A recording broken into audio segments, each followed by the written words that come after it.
Johnny, this is my brother. Hey. Johnny, Jeremy. Jeremy, nice to meet you. Nice to meet you tonight too? Yeah, I think so. It's cool, man. What's up? Hey. It goes, man. How was Pine Top? Nice and cool. Nice and cool. Like 65. Right on. Yeah. All right. Starting to get a full class here. 1, 2, 3, 4, 5, 6.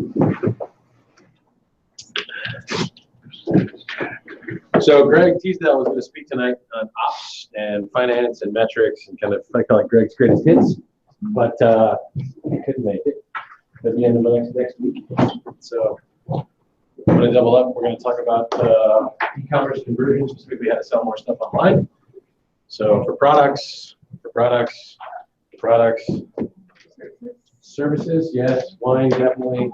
Not so sure about the engineering yet, but we'll figure it out. And Nick is business to business. It's not as interesting, but some of this stuff will be useful, I promise. Okay? All right. We'll do that, and we're also talking about crowdfunding. Because everybody's like, I'm going to put up a Kickstarter and make $1 million, right? Yes. I'm going to show you how not to do that the wrong way. It's really easy to do it the wrong way. All right, we ready? Pretty good? How is everybody's PowerPoint coming for the Thursday evening? Did you download the templates? Was there good stuff in there? What's that? There are a bunch of different versions of the same. They're all startup pitch decks, so they're all going to be different versions of size of market, different versions of go-to-market strategy, customer archetype, the kind of stuff you're going to need for that presentation. But I think there's 4 different styles, and then like dozens of colors. Yeah, they're too big to get any other way.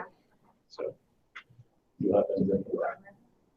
Okay, so one of the types of consulting I do a lot of actually is e-commerce conversion assistance. The reason for that is that I worked for a long time with artfire.com. As many of you know, it's the handmade marketplace that I helped co-found. It was the chief operating officer for it. I did a lot of design for it. And I did a lot of the work that increased the conversion rate of that site, and I tested hundreds of different tests over 8 years on millions of customers and millions of transactions. So I've kind of been down this rabbit hole as deep as it will go. There's always something new I can learn, but I feel like I've got more experience with this than many other things, and most other people. So I'm going to show you what I've learned about that. It's interesting because I just came back to Artfire as a consultant, and the first thing I did when I rolled it is said, we're going to kick all these people off the site, we're going to kill all this, we're going to add this button back in, and my partner, who's the majority shareholder, said, but I changed all that a year ago. I said, yeah, and your sales are down. So change it back. And of course, all of a sudden, there's all these people emailing, going, I had my first sale in a year. What's going on? There's all this traffic. Like, yeah, right. There's a reason that we do this stuff, right? This is a method that's proven. So most of you heard the term conversion rate. The conversion rate is the percentage of website visitors who buy your product. If 100 people hit your page and 5 of them buy and check out, complete the checkout, and pay you, you have a 5% conversion rate. It's that simple. Okay. You want a nice high conversion rate. Industry standard on products on the web is about 2%. That's about what you can get if you have well-qualified traffic. There are a lot of people who abandon in the cart, which we'll talk about, but cart abandonment rates are around about 80% of average. So people will actually add a product to the cart, start the checkout, or not start the checkout, and they won't go any further. They'll just add products to cart. People tend to use shopping carts like bookmarking systems. Right now, how many of you have something in your Amazon cart you haven't checked out with yet, but it's been sitting there for several days? Yeah, everybody? Okay. So every time you go back in and you look at the cart and you don't check out, that's an abandoned cart technically, right? And it might be several days later that you're going to check out. Okay. So the first obstacle is the ease of use, the convenience of navigating the site, discovering the product you want, determining what the product cost will be, adding it to a cart. The convenience of that process is critical. How many steps does it take on your website for somebody to get to a checkout? That's the first question, right? So if you look at, they get to the site, they look at the product, they add to a cart, then they go to checkout, then it challenges them and says you have to log in with an account, you're already losing. In fact, you're losing half of your sales if you require an account before people check out. You can have them create an account after they check out, and they'll just create numerous accounts. People don't remember another password for another website. The fastest way to double your conversion rate is to not require an account to buy. It's called guest checkout. Regardless if you sell $500 a month, $5 million a month, $500 million a month, you will still double your conversion rate if you get rid of the logged in checkout requirement, the logged guest checkout. It works on every single site, every single size. How many do you require an account to check out? No, no. You guys, well, you're a wine club, right? No? You actually, You can still buy? you still have a little cost is still there. Okay. All right. So the add to cart navigation, the place where you push the button to add the product to a cart, should be both above and below the phone. Don't make me scroll to add it to the cart. Never make me work to give you money. That means you're going to duplicate the button. It's okay. I'm scrolling down the phone, or it's going to ride or something, but it has to always be there. Don't make me move around on the page to hunt for that button. It needs to be clear and obvious. It should be interactive and have a tactile feel. That is, the color should change if I hover it, when I press it. If there's a click state, anything that works with the mouse, it can also work with the finger. If it's a mobile device, give it a sound. I don't care, but make it feel like it's doing something. And it should be a clear cart icon for easy checkout that always rides around. So quickly looking at one of the Artfire pages, there's a cart icon up at the upper, it's always at the top of the page. You can always go back there to check out. The add to cart button is right here. Right? It's a different color. Yes, it's a complementary color with their shop, but it's a different color than the page. You would not believe the number of times I used to actually had to block it. People would make their add to cart button the same color as the page. Like, no, it's all like light gray on white on bone. No, don't. Like I had to stop people from doing it. We let them choose their shop colors because it was killing their conversion. Okay. And notice there's some things here that we're doing that we'll talk about later when we cover reducing uncertainty. Fast, easy, secure checkout, no account required. I tell them right up front. Fast, easy, secure, no account required. That little lock graphic with a shield must be safe because it's got a lock graphic. That's how it's the other thing that I will, if you can get the JavaScript, you're digging for it, but the add to Amazon Universal Wish List is well worth it on every project I report on. Because this makes it look like Amazon. Like, oh, it must be an Amazon product, right? And all this is you can add it to your wish list instead of buying. But my conversion rates go up by about 15% on every set of put this on. On the Artfire wish list or on Amazon? It's on the Amazon wish list. So when you click that, it actually pulls the data and adds it to an Amazon wish list on your Amazon account for an offsite purchase, right? But just having the little logo there is really nice. And the traffic that comes back from those wish lists converts at like 85%. Paying for that? Nope, that's free. They're just trying to aggregate that. Yeah. Okay, so when I scroll down the page, on this page, there's all this information and pictures. There's another add to cart button, right, below the fold. So whether you're above the page or you're below the page, the add to cart button's right there. Okay. All right, clear pricing. Clear shipping costs. And if you really want to drive up conversion, jack the price up and roll in shipping. Even if you have to do a blended rate across, say you're going to say, I can deliver to 70 or 80% of the country for this dollar amount, I'm going to roll that into the price and make it free shipping in the entire United States. Entire 48, right? You're going to lose money on this, the main and the floor of that shipping, but you're going to make money everywhere else. More importantly, free shipping converts, again, 15 to 20% higher than paid shipping, even if it's upfront. People don't like to pay shipping. They don't like to think about paying shipping, right? So there's any way you can roll shipping in. What about just free shipping on 75 or more? You can do that if the average order is there, but it still doesn't work as well as just, obviously you don't want to do free shipping on $2 items, right? And you're charging the same price.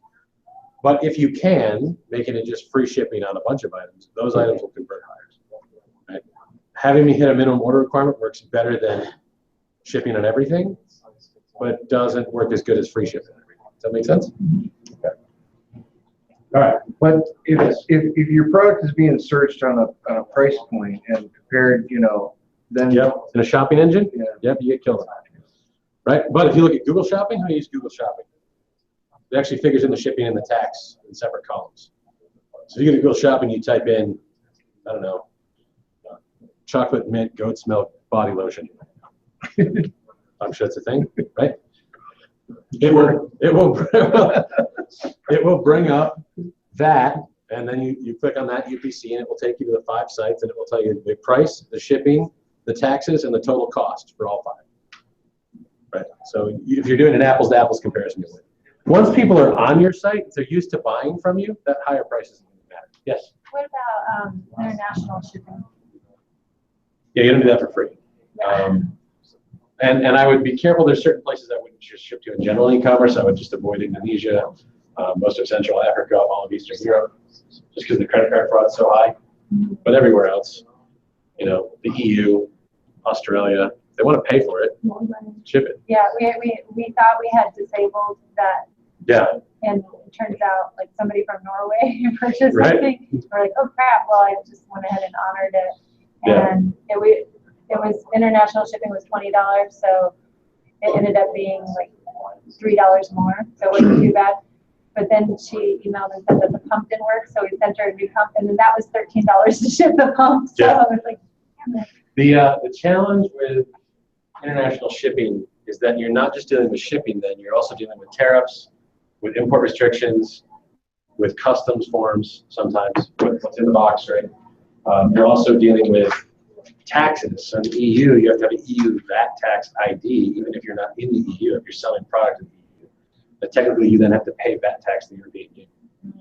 So there's a lot of complicated regulations. Well, and what would you recommend? Would you, because I was going to just disable it, but then when I heard that presentation a couple Saturdays when they're like 90% of growing your business is, you know, overseas, so I was like, well, maybe I should consider. Identify which countries you're going to go after and go after them. Make it possible to ship there. Understand the taxes. Understand, you know, if the EU is what you're going to go after, go figure that out. Open it up to EU. Charge a good shipping rate. But then you need to be displaying the prices in euros instead of dollars. But you can get a plugin. There's a free plugin. Not free. I think it's like $12 a month. There's a plugin that'll automatically convert every price on your website to the local IP address of every person on your website. Right. So if they're in Tokyo, they'll look at yen. If they're in, you know, Paris, they'll look at euros. Okay. All right. So in your cart, it needs to be a clear cart editing capability. Don't make it super enjoyable to use, like giant remove buttons, but a small remove X or a small remove link, or edit the quantities, and the ability to keep shopping. So this is a cart pop-up. Is how we did it. Keeps you on the page. This is a mobile. And you can see that I could immediately continue shopping, or I could proceed to checkout. And we also put in the checkout with PayPal just because it's a credibility cue. I hate PayPal. You should avoid PayPal like the plague if you can. In this case, I didn't have a choice because it's lots of independent sellers. The reason you should avoid PayPal is they tend to increase cart abandonment. Because if I have an address on file with PayPal as a PayPal account, and I go to check out with my credit card with that same address, they will block the transaction. Say, sorry, you're no longer your PayPal. They won't let me check out with them. Because they have to pay percentages if they check out with a credit card, and then they don't have to pay anybody who would check out PayPal. So they'll actually block your transaction. So, but here you go. Item subtotal, shipping subtotal, order total is pretty clear. The ability to remove the item from the cart is right there. This is for the shipping calculator, so you can select the country. And the shipping was set by country at this time. It made it a lot easier. So anywhere in the United States, you would ship for this item for $5.15. We had kind of a complicated structure that we built where there was a primary and a secondary shipping, and the highest primary shipping was always the one that drove the primary. So if you bought bathtubs and postage stamps, the bathtub was the primary, and the postage stamps were, so the secondary was always lower, and we just add the secondary to the primary. It's a complicated way to do it, but that's how we get it to make it easier. Okay. So bonus, you need to upsell and use cross promotion. So let's go look at Amazon. This is the gold standard in e-commerce. So they make it really easy to sign in and turn on one-click ordering. How many of you have one-click ordering on Amazon? Are you pulling the trigger on that? No? It's just like, just push the button and money disappears from your bank account. Boom, boom, boom, boom. I saw today that I can do voice ordering too, which is even worse. You can just say, okay, Amazon or whatever, like, ship me paper towels. Just order, right? We're one step away from them just reading your mind and looking at your bank account and making a decision for you. I don't know. Okay, so this is, if you look at this box, again, we take a look at what they're doing. Nice big add to cart button, right?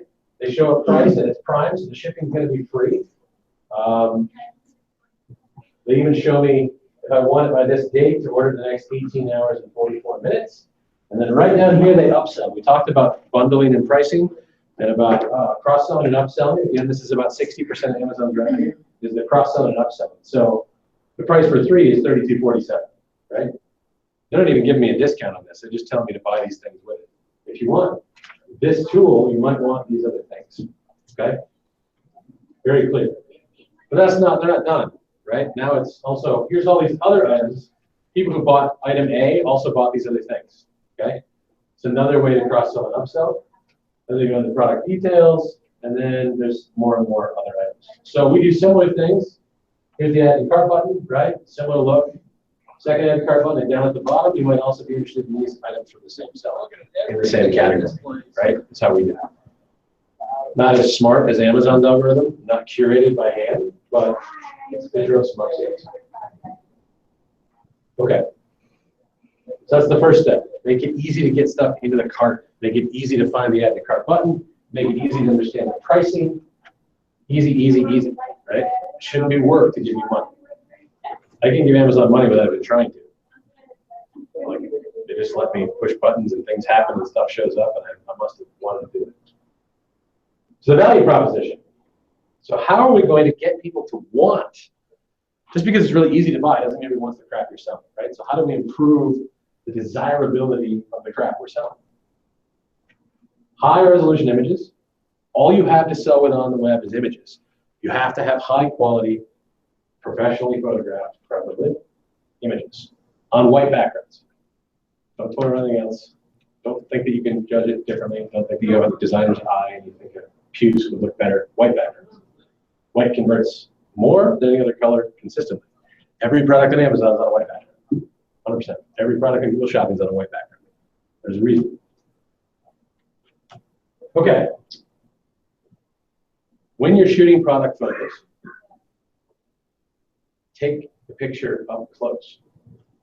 You walk past the cereal aisle, right? You see enlarged to show texture, and they show you the giant, like golden grams and frosted flakes, right? It looks bigger, it looks more valuable. You want a good, clean, up-close picture. So this is an example of some image stuff we did with Artfire. So everybody uploaded this 500 by 500 pixel, or something like that. We cropped it along this side. But then we outlined it with 2 additional soft gray lines that make the image overall look bigger, right? This makes this small picture look like a bigger picture because of the framing. Bigger pictures are bigger products. Bigger products are worth more money. Average ticket went up by 15%, 10 to 15%, depending on which products, as soon as I put the outlines on there. It seems like a silly thing, but it makes it look bigger, right? People were buying more, they were buying higher quality items. This is a really good shot. It's a guitar pick. If I had it laying on the table with my cat and an ashtray, no one would buy it. If it was just a distance shot with a cell phone that was all washed out, no one would buy it. But this, oh, it's on driftwood. Look how artsy it is, right? You notice I put her photo on a white background for her. Don't give her the option. Like she shot this thing on a beechwood, but it goes on a white background on our site always. Some other examples. It's all the same shot. Don't like her color of any card button. It's gray and white. Really good color. Orange, by the way, gets clicked more than any other color. What color is that one? Orange. They're yellow, I think, there, because it matches the logo. Your descriptions need to be robust, grammatically correct. If you want to win the search engine optimization game, you need to have a lot of content on your page. The average #1 position for any search term, regardless of how long tail it is on Google, is a web page with 2,419 words on it. Over 2,000 words. This is what it takes to get the #1. You need to have a lot of copy. Is that for general searches or products? Any of it. Does that count for if you have a blog instead? Yep. Over 2,500 words now, so it's getting #1. So, well, close to 2,500 words. Lots of links too. Amazon pages are about 50,000 words. Some of that, they're over 10,000. They go on forever, right? They just keep scrolling. There's more information. We'll look at one here. Aside from being robust, the emotional narrative copy that we talked about copywriting, sell the end result, not the product. This guitar pick is a perfect gift. That's someone you love, that special musician in your life. It's a memento that helps keep track of your personal narrative, that time you played that rock song on the beach or blah, blah, blah, blah, what you get, right? It's not like brass guitar pick, stamped, awesome. Like it's, tell me about what it brings me. What do those 3 wines get me? What am I going to explore with those wines, right? Tell me about the end result of the kit that teaches my child empathy. You really have to look at the end result. That's what's going to drive the sale. So this is an example of some copy for the guitar pick. Fun, personal hand-stitched guitar pick. You can stamp it in phase, necklace or chain can be made. This is very feature-driven. I don't like this that much. But some happy customer feedback. She's already getting post-sale, right? Getting you think past the sale. Here are customers who purchased it and love it. It reduces uncertainty. It starts to get you thinking to the point when you have your guitar pick, which we're always trying to get people to think past the sale instead of thinking about the sale.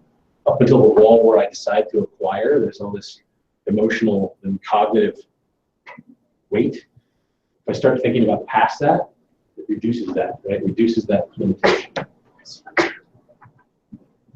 Are you saying that's a good example, or you're just saying that needs to be there? The testimonials I like. No, I'm talking about the way that was set up. Oh, yeah, I mean, I don't think this is particularly good copy. It's okay. She has to say some of these things, but it's not very emotional. This is a great keepsake. It makes you make music, rock on. It's all right. It's not the best copy I've read. But adding this stuff in.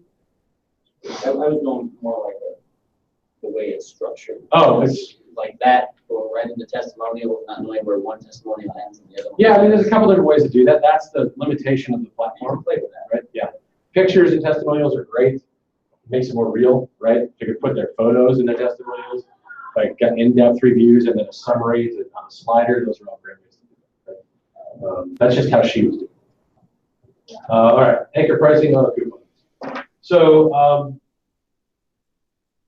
we talked about anchor pricing, right, in the pricing lecture. When it comes to coupons, just auto-apply the coupon if they're going to get it, right? Do not ever have a coupon field on your checkout unless that person has a coupon. How many of you hit a checkout where there's a coupon field and the first thing you do is stop your checkout and go look for a coupon, right? How many times do you make it back to the checkout? I can't find a coupon. Maybe later. I would have them attached to individuals like this is your, you can condition things out if you've got somebody who does log in. Don't make it required, but you can only make it for logged in users. They get a coupon, right? Things like that. Or if you're offering something that applies to everybody, all Labor Day out, well, it's 15% for the full Labor Day weekend, then great. Plug in the coupon code for them automatically. An empty coupon field is a great way to kill a card. It's just kind of lazy on our part, right? Strike-through pricing.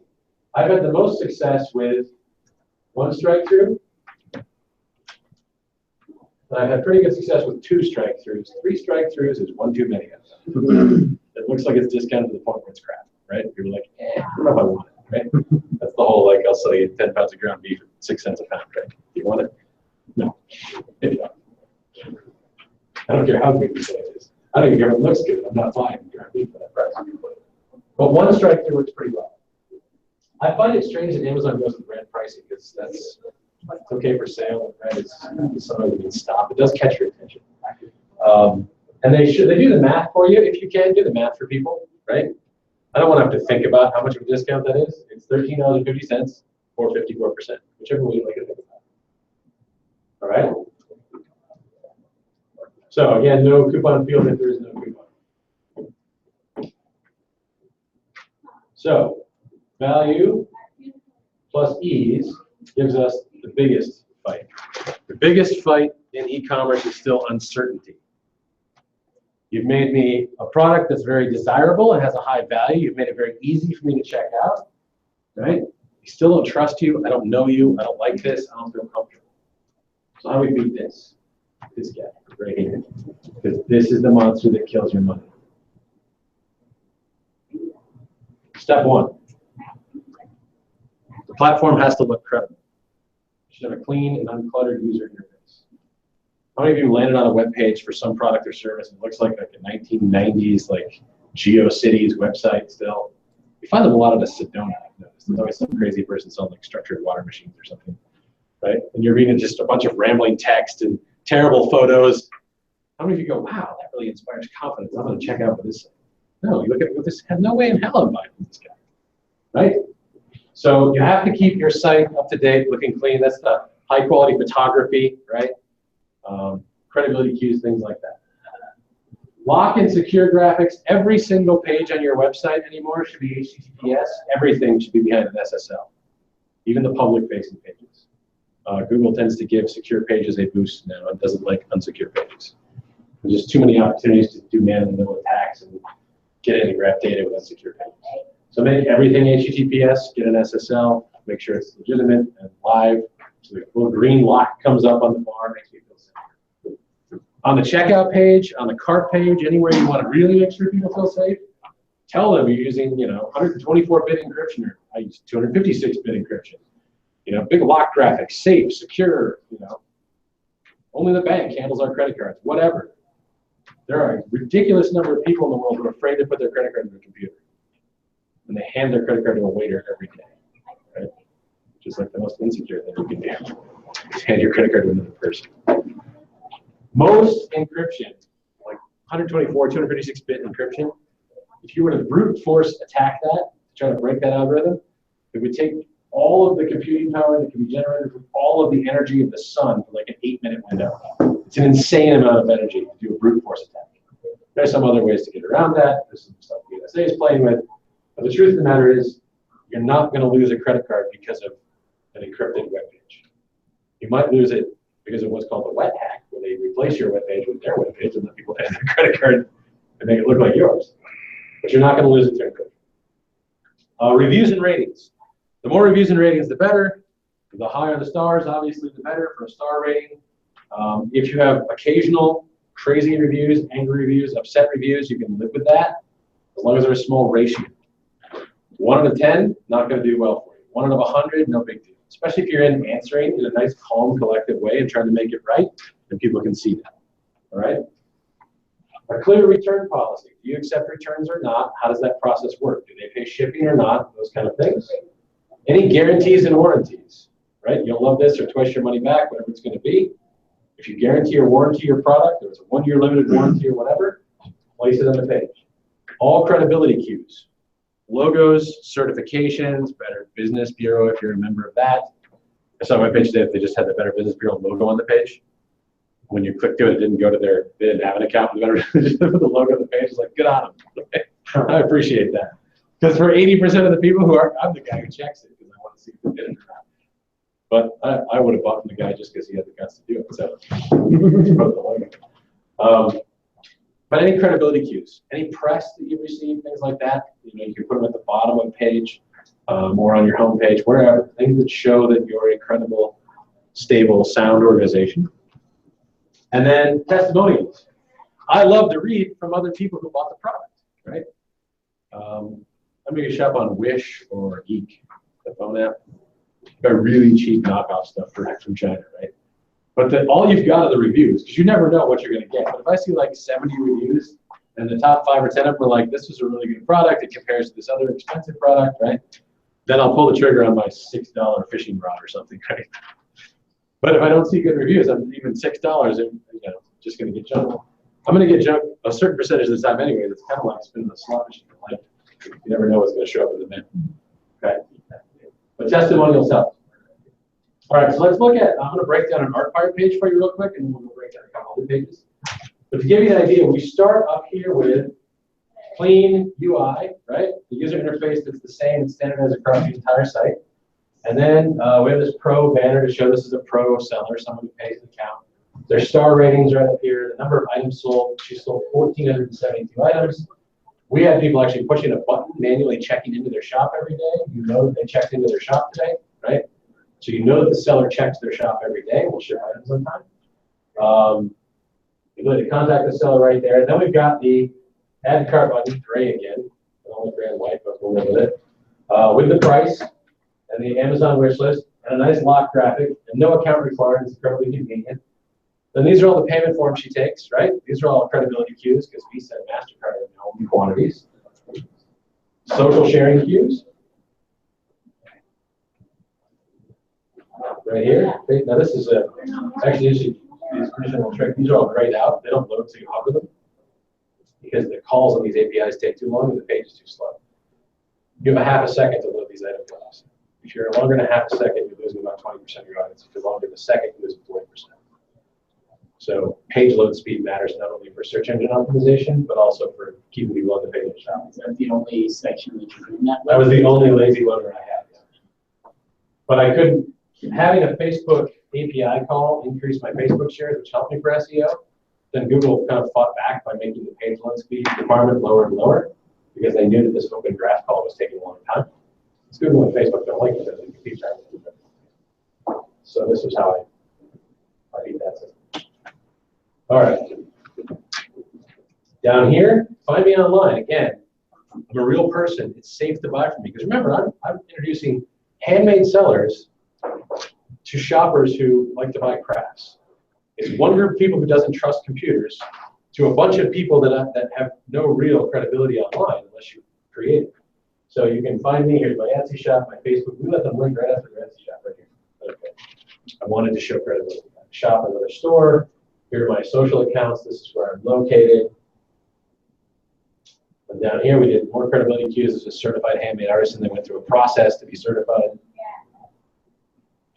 And again, head and curve buttons, right? This is Soapsmith, who's a very talented soap maker on Thryve. You always wonder what the size of something is, and she solved the problem with something that everybody in her shopping community would know. Here's a can of tomato soup. We know what the size of a can of tomato soup is, so this is about the size of my product. You can do it with a quarter, you can do it with a ruler if you're highly technical, whatever, but I don't know what size. Sometimes one of the third or fourth photos should be something that shows the size of the product, right? Because that's often a question people have. Well, how big is this? Okay. So our goal is all the money, right? So I want to take an example page from the big daddy in the world, Amazon. This is their Kindle back when they first launched it. So this is them throwing every piece of research they can possibly throw at a product. Because this was the most important product launch they had. They lost money on every single Kindle Fire, this tablet. That's okay, because they got you into the Amazon ecosystem. They're going to make money on product sales later. But they had to move a ton of these to make this a worthwhile bet. So the first thing, we landed on the page. Immediately, there were all these different Kindle Fire options that I could immediately select from. So I landed on the 7-inch for $139, and they immediately gave me all the upgrades. Right, $229, $379. Oh, look, this one's up there. It's $269 down to $229. The first thing I did was try to upsell me before it even showed me the product. Why don't you upgrade right now? This is the lowest bottom of the barrel. It isn't. This is about the middle of the pack for Kindle tablets, but they just showed me it's starting at the bottom of the barrel. Right? They immediately gave me choices: 8 gig, 16 gig, with special offers, without special offers. That changed the price. Nice big add to cart button, and immediately add the accessories right here. These are the common accessories: the 2-year plan, the outer box case, the origami case, the different leather cases, the no bubble screen protector. Right? Check these right here. Now we slide down a little bit. Product tour, free time, apps and games, web, Amazon. I could open any of those up to start a video or another piece of information about this product. Our most affordable Kindle Fire with stunning HD, blah, blah, blah, processor, longer battery life. Those are all benefits, not features. They don't say it's got an OLED screen. They say it's stunning HD, right?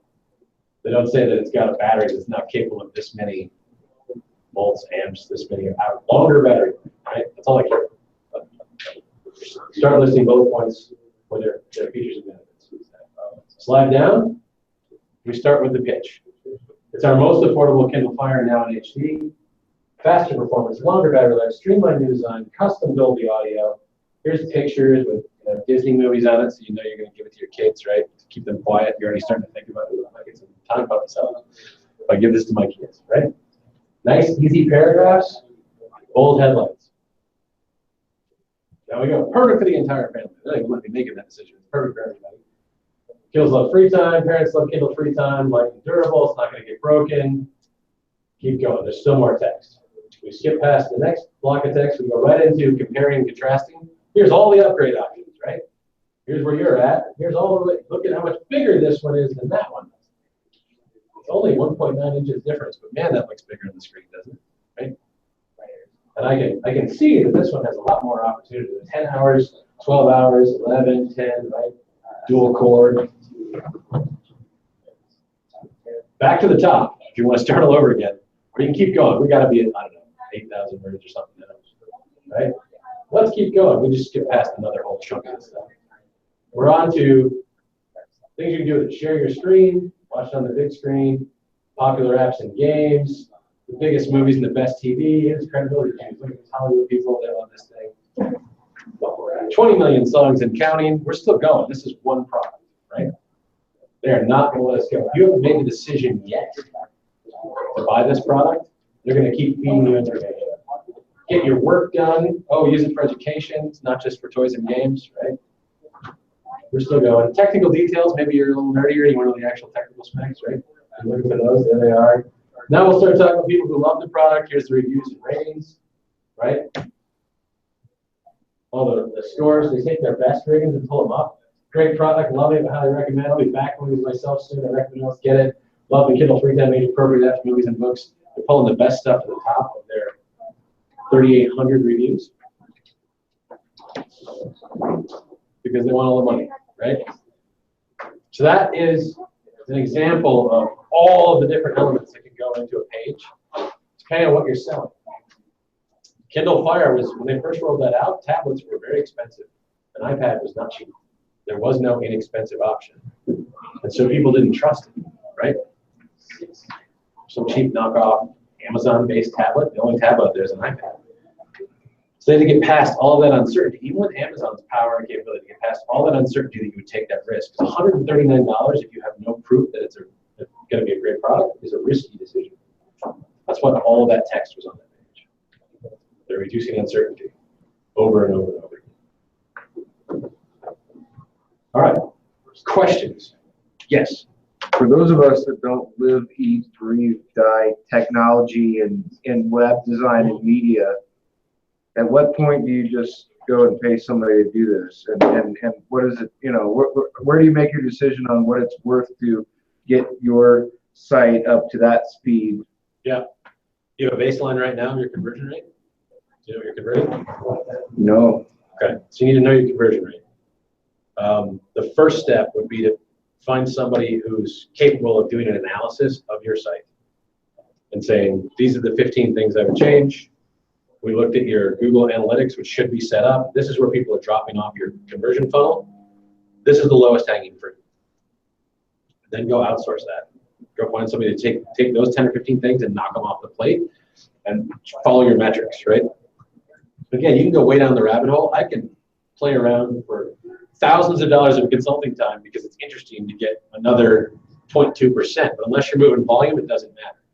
How do we get you from 0.5% to 1%? Because that doubles the sales online, right? How do we get you from 1% to 1.2? One of the guys that came through here, Brian Schmarbar, helped him with his website. When we started off, it was 0.5%. By the end of the month, it was 3.7. He's holding at 3.7. I've had days that are as good as 7, right? What's his product? Energy bars. High risk product, low cost, but high risk. You're paying $20 at a time. Yeah. Right. But 3.7% is way better than industry average. Okay, maybe this is a conversation that goes offline, but I mean, my site, I spent the money on it to have another distributor build it because he was doing it for other people that are in the same business. Yep. I don't think I sent people there so that they can shop and see all the variety of different things we have available to us, but nobody actually buys anything through it. So right. I don't convert anything on it. So it's a catalog site. It's not a basic. Well, that's the net result of it. Right. Unfortunately, but to go and start over is basically, I think, what I would have. Yeah, it's not inexpensive. The other problem is that, so you've got a process where I should be able to pick my product. So I was just looking at, we talked about the journals, right, the emboss journals. I was looking to get some leather journals ordered with some logos on them. I went and looked at the company that makes mine, and they have a completely automated quote system in France, right? So I plug in the journal, the grid, the paper, how many I want, have to a minimum of 100. Boom, 100.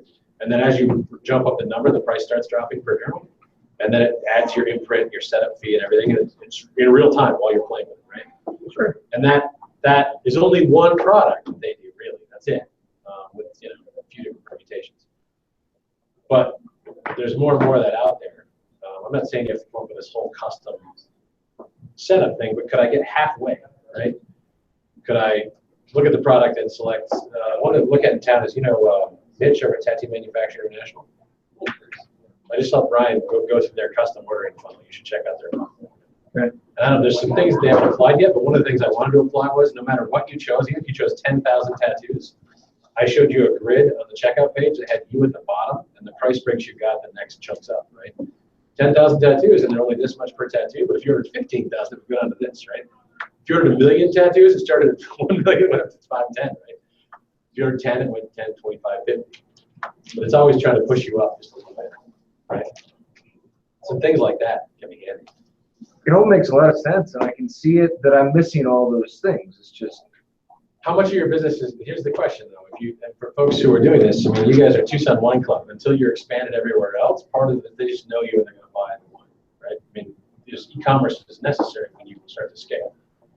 A lot of this is replacing the personal relationship, because I don't ever get to know you online. So if I get to know your social media and I read your blog and I see your staff page and your About Us page and I see your really good quality products and lots of reviews and listings, all of that are cues to help me understand if you're a good person I should buy from and you're going to be a good steward. Which normally I would get because I see Ben, every week at this meeting and I know Ben, right? So it depends on what percentage of your business you're trying to push out of the relationships. Other questions? So with Brian, the first thing we did, change the button to orange. Rewrote the sales copy to make it emotional. The R bar. His buttons were blue or something, I changed them to orange. I rewrote the sales copy to make it emotional. I focused on lifestyle and not on the bar. This was all about the bar. It was all this great energy product. And I was like, no one cares. Tell me about mountain climbing and rock climbing and cycling and canoeing and kayaking, sell vacation and sell adventure. That's what people want. I'm sitting in a cubicle all day. I want to eat your R bar and feel like I'm fucking up. Right? I'm not. I couldn't, but I still want to. It's like a computer program's drinking Gatorade. Right? It's the same thing. Remove PayPal entirely from his checkout file. Just got rid of it. So did you leave the rest of that? You just pushed it way back? I mean, Yeah, I'll show you. Bring up thousands of hours of words. His doesn't have nearly enough text on his system. But Tony, what did you say you don't like PayPal again? it tends to, actually spell it right.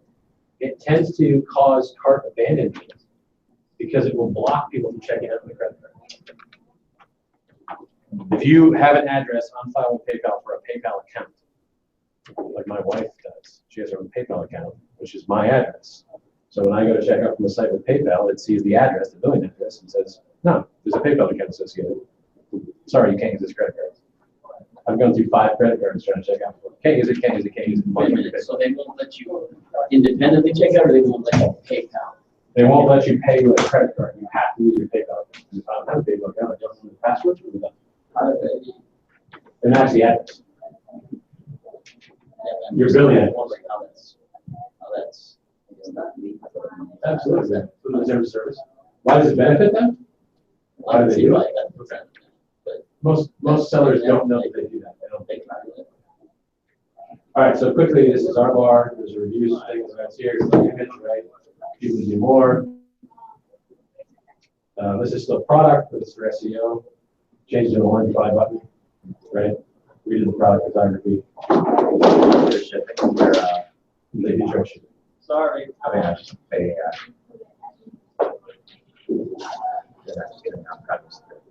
Yeah. Ingredients, quick text, description text, couple of things, right? Lots of reviews and critical reviews. Some social media, stuff like that. This is Shopify, which frustrates me. Shopify frustrates me. It's limited, and to do anything, you spend a lot of money on plugins, right? Yeah. You end up with, you got a yacht club plugin for SEO ratings, you got this plugin, that plugin, this credit card, and that thing. Before you know it, you're like $1,000 a month in plugins, right? Oh my gosh. Whereas if you were just to build your own damn site on WordPress with WP Engine and like a cart, you could do it for $5,000 or $6,000, minimal to start, And the plugins don't cost their much, right? So You'd be paying potentially paying a web billing firm to build out your site, but then you're not paying subscription fees one extra month for. right. So I mean, It's more or less just a to get a Shopify site to do what you can do for $10,000 for a website build, you're probably going to pay that in a year anyways with Shopify with the subscriptions. Because everything, I want a map in the US that shows where all my locations are. Okay, well, that's a plugin, right? And on WordPress, that plugin's free, and on Shopify, that plugin probably costs you, right? And I want a shipping calculator, and that's probably a USPS JavaScript plugin that your web guy can throw on, or on Shopify, it's probably a monthly fee, right? So it just depends on how you start. So you still on Shopify? It's not what I'm going to do. Squarespace. Eventually, they'll all squeeze you. I mean, websites are just going to cost you money. You pay up front, you pay back. You're always there's no such thing, especially for commerce. There's no such thing as a cheap commerce website. Do they always take a percentage cut because they're like as Not standalone sites, not like WordPress. Things like that. okay. All right. We good? We need a breather. We ready to move on to crowdsourcing? Any other questions about e-commerce? Did everybody walk away with one thing they can move? Yeah. One thing. I don't mean to make this all about me, but this site was built by somebody that I don't really have control over it, and so if I abandon this, I've got to go and start over. If you make changes, does he make the changes for you? He's got some kind of a plug-in that allows me to do very limited things, and it does. There's no such thing as a review on my site. I mean, that's an example of. Yeah, that's probably negative. So, I get when I did this probably 8 years ago, I spent $1,500 of my own money when I didn't own the business, and I felt like it was worth the investment to have that thing called a website that everybody expected that somebody in a business would have. But and now I spend $150 a month just because that was the deal. Yeah, you probably still need a website just in general. Sure. But at what point do I go and how much do I need to spend to start over? Well, the challenge is that you're asking me like how much a house costs. Sure. That all depends. Of course. I can get you a tiny house in Costa Rica built for about $1,200. You can give me a $3,800 refrigerator. Right. So there's all kinds of comps. So when you're talking about, like in some of you maybe know this, you're dealing with product catalogs that are probably from a third-party vendor, right? All the different product catalogs, which means that you've got there may be inventory issues. There's certainly specs that have to be moved back and forth, things that change, coding that changes. What give me an example of what you're talking about? I'm reselling nuts and bolts from Acme Supply Company, right? So they're on my website, and I've got a markup built in, but the Acme wholesale cost changes. They discontinue that product line, or they update the photo. Like, how does that get pushed? I take the Acme's description and I duplicate it on my website, which means I now have duplicate content. It gets buried. I have no long tail SEO. So you're talking, depending on how your website's built, if it's pulling from your wholesaler, adding 25%. Yeah, it starts to get really complicated because now you're dealing with a bunch of different inputs that can change all the time. The other thing is that websites are not fire and forget. They're living, breathing things like a puppy. Sometimes they pee on the rug, right? It's just how it works. Like Chrome extensions will change one day and will break your website for a certain subset of users. Facebook will update. Google will make an algorithm change. Google Shopping will deprecate its own API. Suddenly, the API tie-in you guys built by the guy who used an outsourced team 2 years ago no longer works. None of your products are Google Shopping. And you got to bring somebody in to fix them. So there's just an ongoing cost to this because the environment that they live in is very dynamic. It changes all the time, right? So, really, from your sake, until you're going to start driving web direct sales and self-checkout, self-service ordering. And maybe that makes more sense to do with clients who order from you repeatedly, and you don't need the full catalog site. You need something that allows you to do that. That might be a smaller build, right? Unless you're going to go out and say, I'm moving beyond what I, Ben Korn, can reach from a relationship standpoint, and just anybody who wants to buy promotional products, I'm going to compete in general with mugs.com. I don't know how much you want to invest in that. Because Well- it doesn't add any more value than mugs.com, who's got a bigger volume discount. They're just gonna kick your ass and come on. Right now, I get people that pop up every once in a while and send us a request or an email or something, and then I sell $5,000 worth of stuff, and I'm like, oh, well, that made the whole year worth it. Yeah. Right. Right? So if I could justify it by Yeah. saying, okay, this is gonna pay for itself, and then a few times over, then I would do it. I think you'd be better off developing a content play as an expert in the space and really working to get people who are interested in buying promotional products, who can buy them anywhere, to buy them from you for a reason, right? Because if I'm just going to go get any promotional product, right, I'm going to go plug it into Google Shopping. I'm going to look for the top 5 places that sell printed promotional products. I'm going to go look for something similar and all. I want a white cylinder mug with a one color imprint. I'm going to go plug it into all 5. I'm going to see who's got the lowest price, and I'm going to order it. And then half the time I'm going to get crap because the lowest price is going to be terrible, right? You don't want that shopper. There's no interest in that shopper. So building a product to compete with that shopper doesn't make a lot of sense.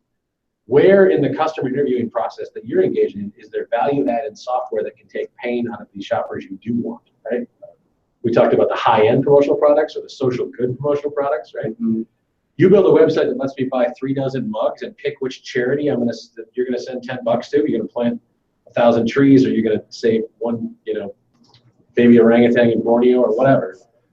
Now it's more interesting. It's not just a commodity, right? Even if you're the curator, even if you are the curator, you still have to have some link to, like, all right, well, why do I buy this versus that? And where are they going to get the information to hear the Yeah, you've got to Still write. get- Yeah, content. Yeah, you're still going to use your website, but you can use your website as content, entertainment, education, inbound marketing.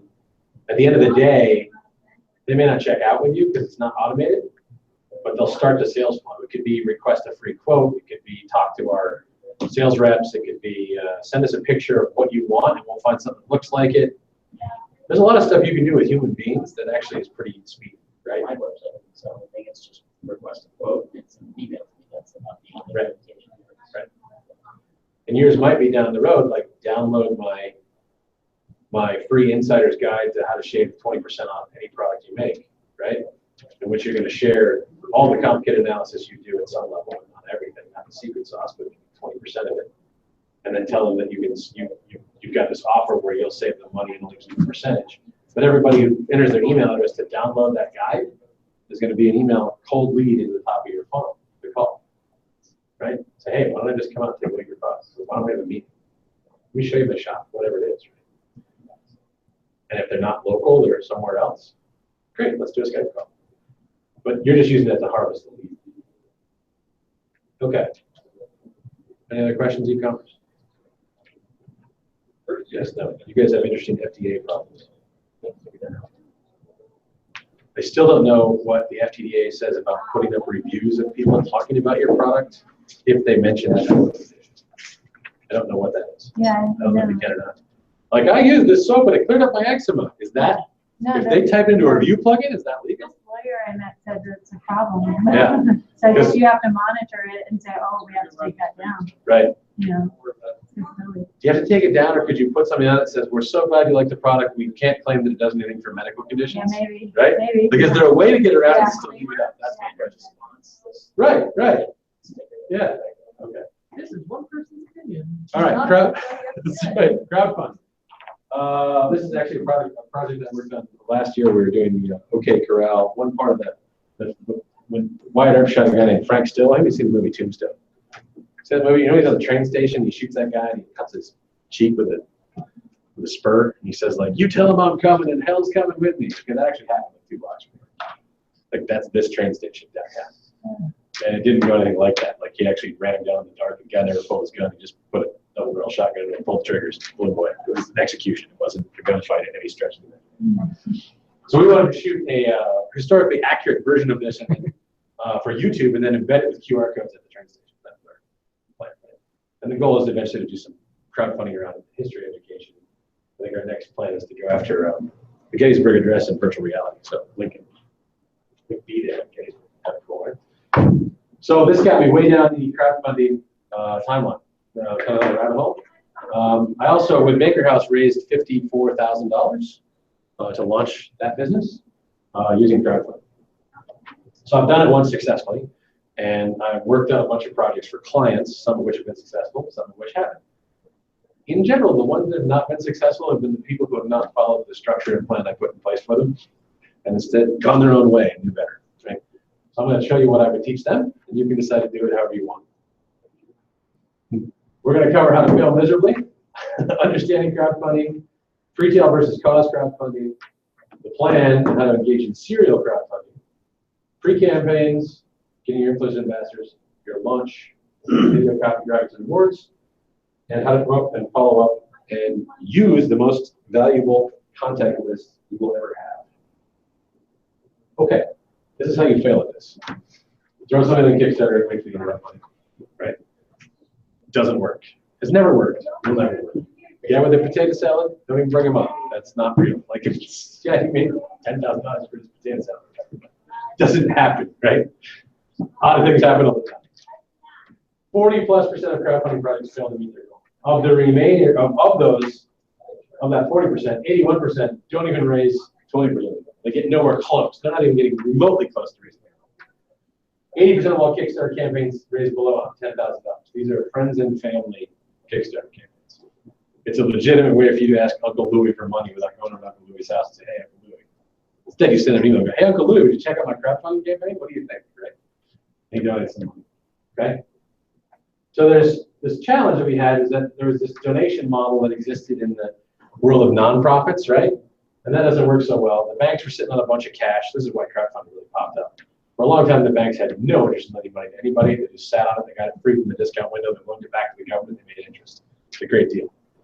So there's still a pretty tight cash supply in the banking system. They're supposed to be lending it out. There's a lot of pressure for them to lend it out, but others shouldn't take any real risk. So people were, can you get donations? That's nonprofit. The reward models were popped up between equity, take a piece of my company in exchange for money, and donations, give me money for no reason. The reward model is donate money, but I'll give you something in return. A gift, some participation, not equity, but something, okay?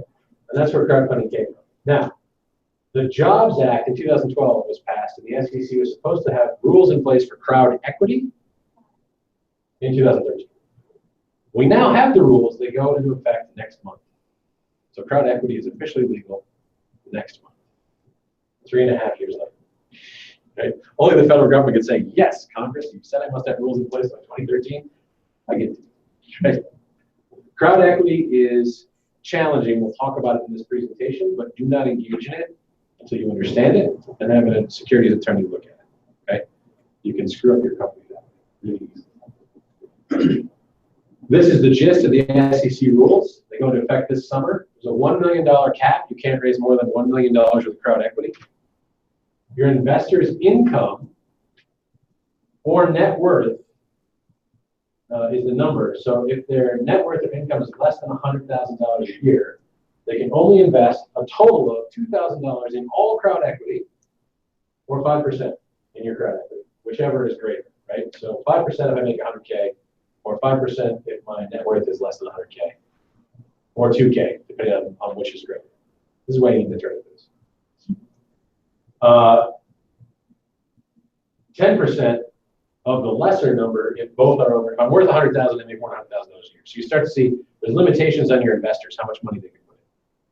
No more than $100,000 total for all crowdfunding in aggregate. No one can ever invest more than that in all crowd equity, right?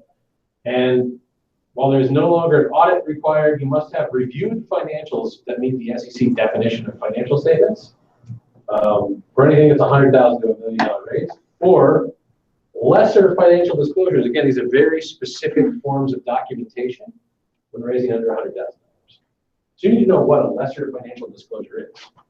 The other challenge is, the minute you do this, you will never raise VC money because this counts as a public offering.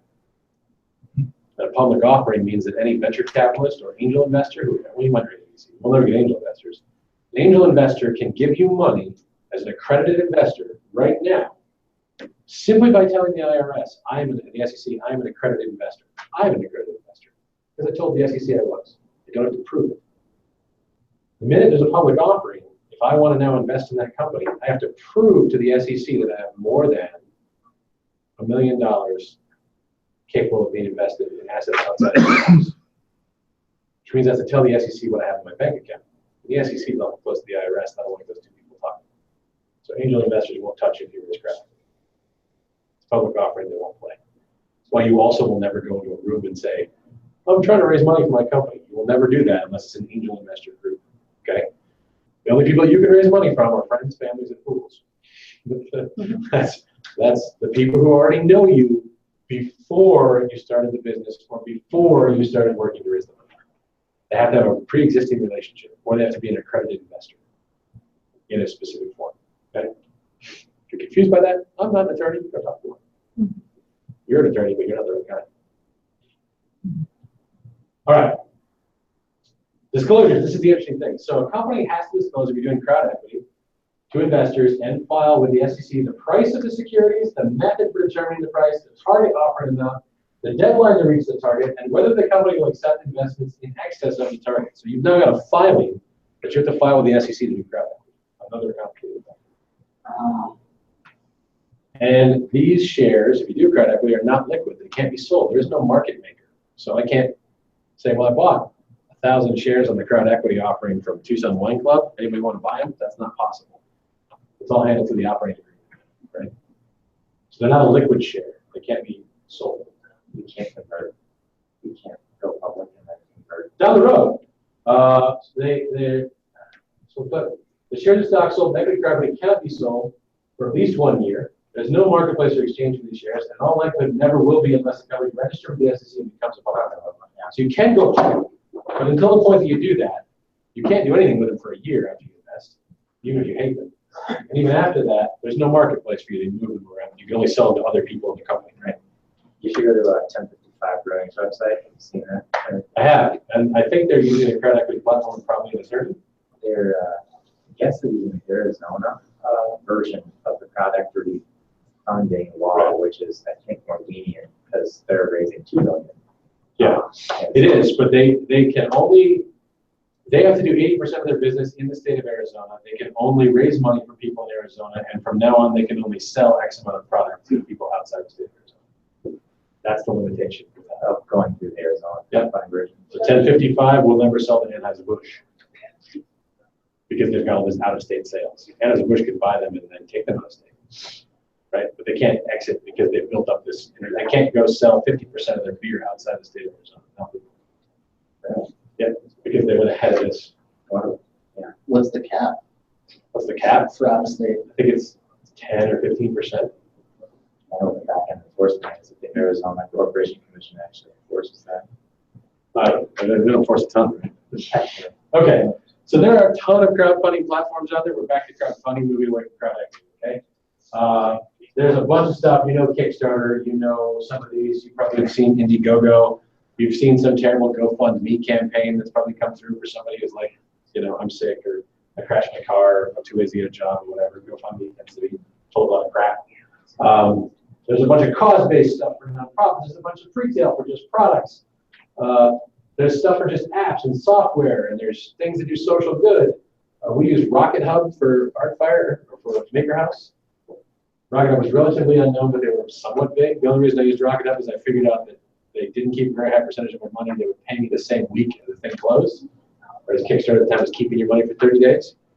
And I sent an email to 5 different mid-tier crowdfunding campaigns and said, here's what I'm going to do, here's how I'm going to do it, here's the email list I have access to, this is going to raise the money. Do you want to be a part of it or not? And what are you going to give me in exchange? And this guy got back to me in 20 minutes, said he put me all over the front page and sent an email with my stuff. So I shopped my crowdfunding platform. Nobody's in that position. Okay, pre-tail. This is where you sell something you have not manufactured yet. Engineers do a lot of pre-tail, right? Here's the prototype. I built this cool thing. It's this really wicked speaker system. Right? Products could be pre-tail too. We're launching. We also do pre-tail for the kits that you make, right? This is my favorite pre-tail. This is a guy who took the Bible and reprinted it, took all the numbers out of it, just made it a novel. We turned it into 5 different books, but they read like a novel. It's the same, exact same Bible, but there's no chapter and verse. That's all removed, right? So it's a public document that has no copyright. $1.4 million. That covers your printing costs. Okay. Did pretty well. He was actually not going to hit his goal of, I think it was 30,000. Right up to the last 3 days, he got picked up by some Christian broadcasters. So for pre-tail, you're going to do prototype, you're going to run your lean canvas, you're going to figure out your pain points, you're going to have to have video, text, graphics, you have to have a prototype, right, that follows the sales process. It is the same as if you're selling a product, although you're not selling a product that's built yet. You have 1 or 2 or 3, right? Any kind of testimonials, people who played with your prototype or used it are great. Then it reduces uncertainty, and then you want to give them a discount on the retail pricing. Normally, this is $299 for this crazy martini mixing cooler. But if you order in the first 50 people order, it's going to be $199, and then it's $219, and then it's $229, and it's $259, right? You've probably all seen that in the Kickstarter setup. Well, that's not good. Yeah, I was going to show you a crowdfunding video. That's a product video that I did. Let's see if I can play.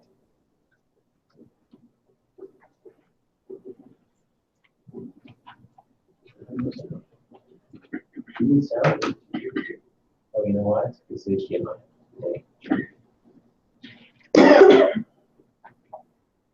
Hold on a second.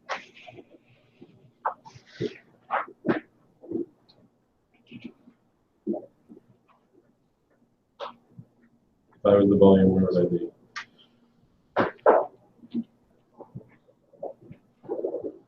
It'd be deep in the menu, that's right.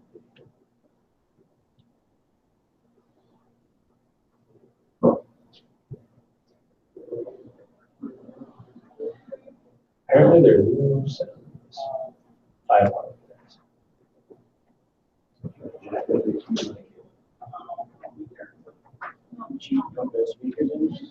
We can try. Let's see if we get anything out of it. I'll try this speaker. I'll try this speaker. So let's do that.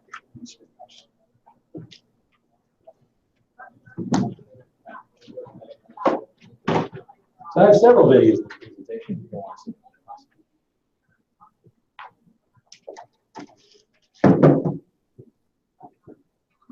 By the way, I sent you links to all of these presentations.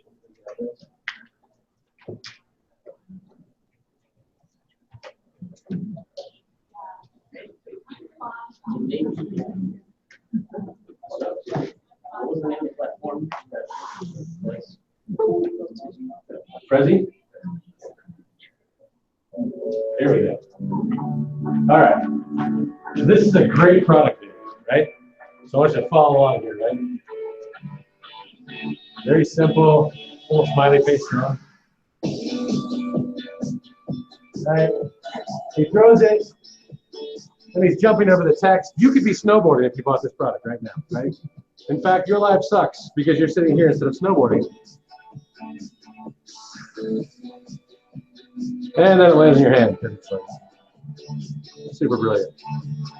So a couple of features thrown in here, but again, vacation, chuck your drone off the bridge, right? And it follows you and shoots from the side. This is where I was like, shut up and take my money. This is coming up right here. With the music and what they're gonna do is just such a perfect narrative beat, right? Oh snap, he didn't. Boom, there it goes. I'm like, okay, here's my wallet. I want the drone that flies out of the river. Like, I don't even care if it works. Just send it to me, right? Again, great adventure shots. It's kayaking. Your life sucks. You could be here. Ultra portable. Oh, look, it's grandpa, it's grandma. It's so easy, grandma can use it, right?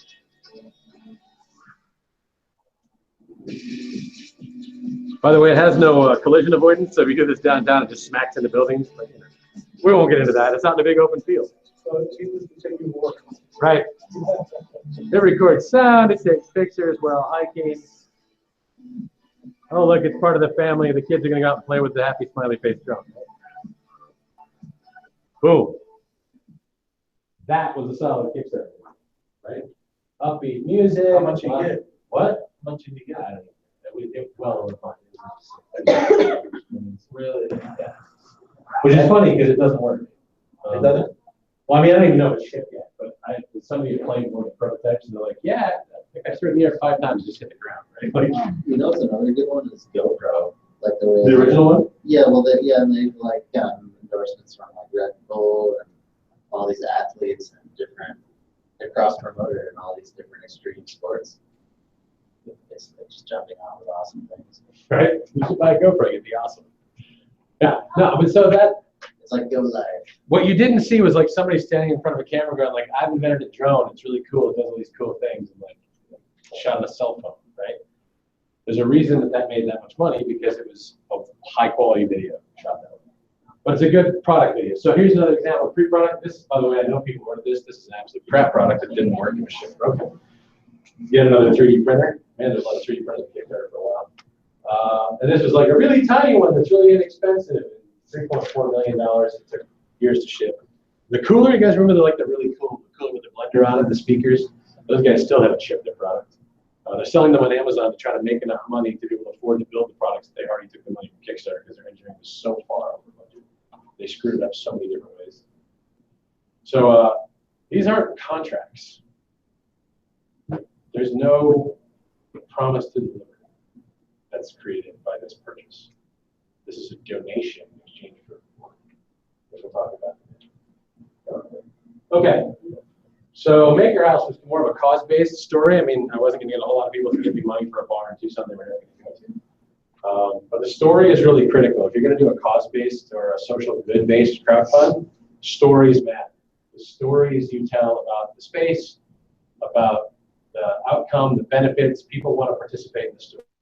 The rewards still matter. People want rewards, but you're not I wasn't pre-selling, right? So you're going to need some sort of big win. So for example, my wife is a marketing director for the Humane Society, and we were talking about crowdfunding, and I said, you can't just go out and say, hey, we want to raise money for the Humane Society. You guys do that anyways. But if you were going to raise money to build the ultimate kitten playroom, right, with a bunch of cat trees that cats could go into, it's a specific thing that you're building. People can get behind that. And then your rewards are like, we'll name the towers after you or your cat if you give it certain levels. What's that? Is that what they actually did for them? No. Well, this is just an example, right? But you can have rewards, and you can have the kitten cam that you buy access to that you can then watch. You have special VIP kitten cams, right? There's all kinds of ways that you can play around with that to make your big thing that you're raising money for something that's interesting. You need to have information on your team, the background, the personal mission, the epic narrative, anything like that. These are, again, reducing uncertainty, increasing credibility. This is not charity. People may love what you're doing, but they're not going to give you money for nothing. Even if they love what you're doing, they're going to give you money for something. Mugs, T-shirts. I was trying to help a friend of mine, Craig Sawyer. I think I've got his video in here. And he's a Navy SEAL, and he was raising money to finish the rifle to do a 3-mile long shot. I need $10,000 for the receiver. And it sets a world record if he can do it, this 3-mile long shot. And he was doing the 3-mile shot to raise awareness for this anti-poaching organization that he works with, where they go over to Africa and essentially train the rangers over there to combat poaching. They take all these direct action operators like Navy SEALs and CIA, Delta Force, those kind of guys that go do that. And he struggled with it. He didn't hit his full. I think he was trying to raise 15,000. But I was suggesting things from the get-go. I was like, we shot the video for him, but I said, this video is too long, and I think the story's wrong, but he wanted a certain way, so we went with it. I said, you should do things like give away the brass, right? If you're going to shoot a 3-mile long shot, it's a 5-shot group to make that qualify. That's 5 pieces of brass minimum that you can shoot 10. That's 10 pieces of brass that you can sell for the crowd, right? What would somebody pay for the brass from the world record sniper shot with Navy SEAL? $250, $500, right? The guys all over the country pay $500 for that. Times 10, that's 5,000. You're a third of the way down, right? But you got to think about how do you tie in what you're doing in a way that's interesting and exciting for the end user, because it's not charity, right? He's a great guy working for a great cause, and he didn't hit his goal because he didn't answer the WEF what's in it. All right. So this was the Patriot Maker House. We ended up doing 53,971. And I'll kind of show you how we went about that. But we had a game plan and a team. We executed this over the course of months. This was not a throw up a crowdfund. And quickly looking at the number of projects per category for cause-based funding, if you want to end up doing that. Public art, performances, things like that. Arts is doing okay. Dance does okay for some people, right? But out of the projects that I did analysis on, this is for Kickstarter, there's 5,600 projects. They were funded a total of 358% of what was requested. They raised $28 million from 419,000 backers. So you can raise money for a charitable cause, but it has to be done the right way. Okay, so here's the method. We've determined the pain if we're selling a product, or the pain if we're telling a story about how we're going to fix it. You notice there's a theme in this class. It comes back to the pain.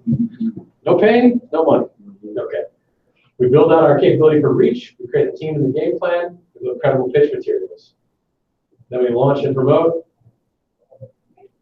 update, adapt, and add. The campaign is a living thing that goes on for 30 days. When it's done, we complete, communicate, deliver, and then we repeat the cycle. You wash again. Okay? Wash, rinse, repeat. Because once you have people who are willing to give you money for one thing, they're usually willing to give you money for something else.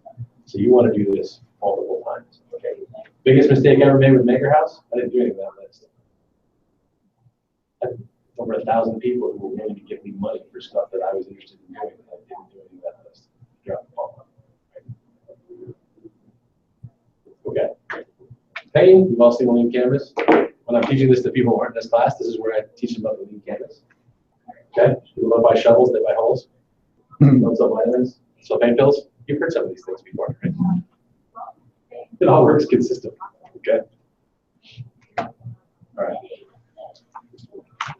The number one predictor of the success in a crowdfunding campaign is the aggregate number of Facebook friends that people on the team have.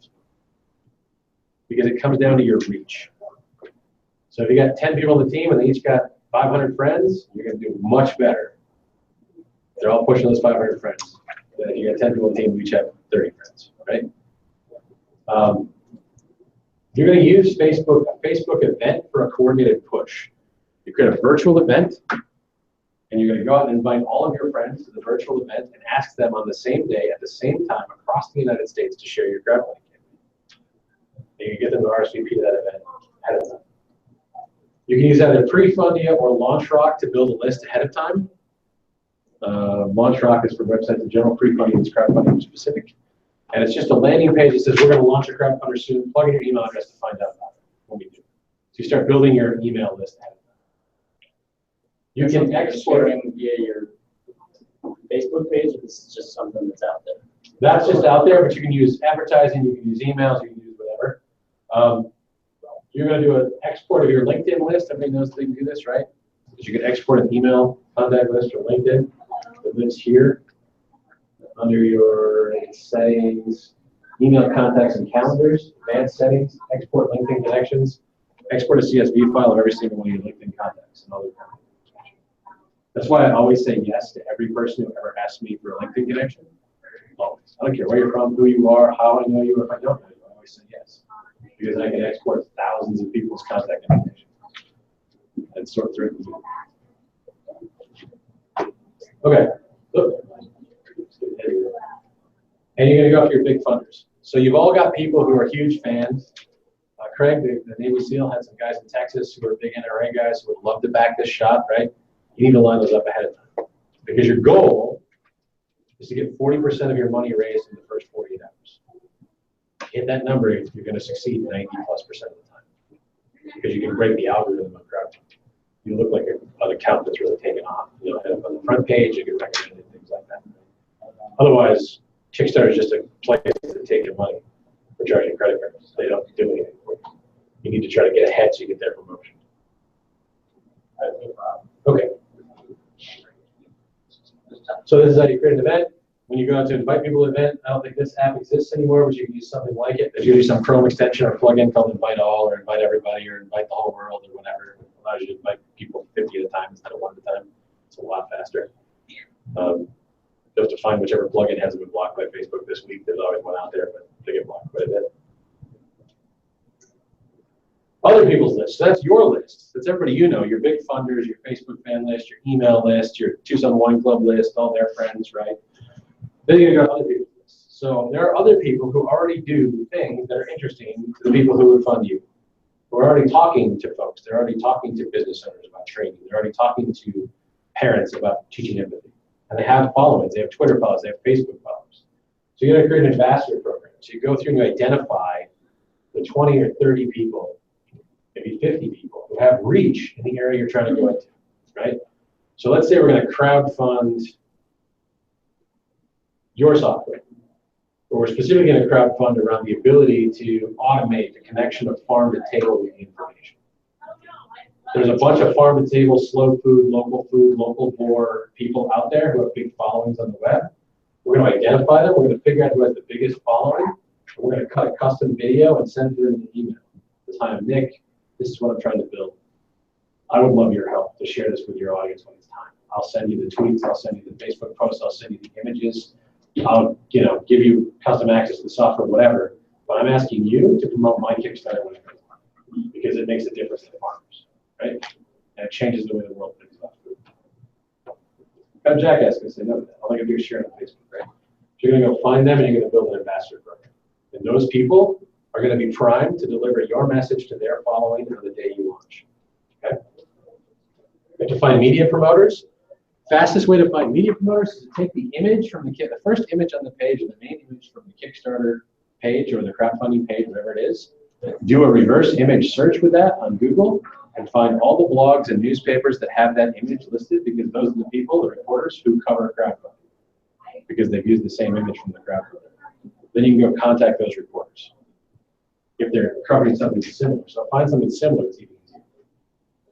Key bloggers and tweeters, people who are talking about what you're talking about, right? People who are talking about this kind of thing. So I was going after Old Western folks, did a search for images and Twitter about the Wild West, started looking for people who were talking about just pretty much anybody with a cowboy hat at this point that I was following or friending or trying to talk to.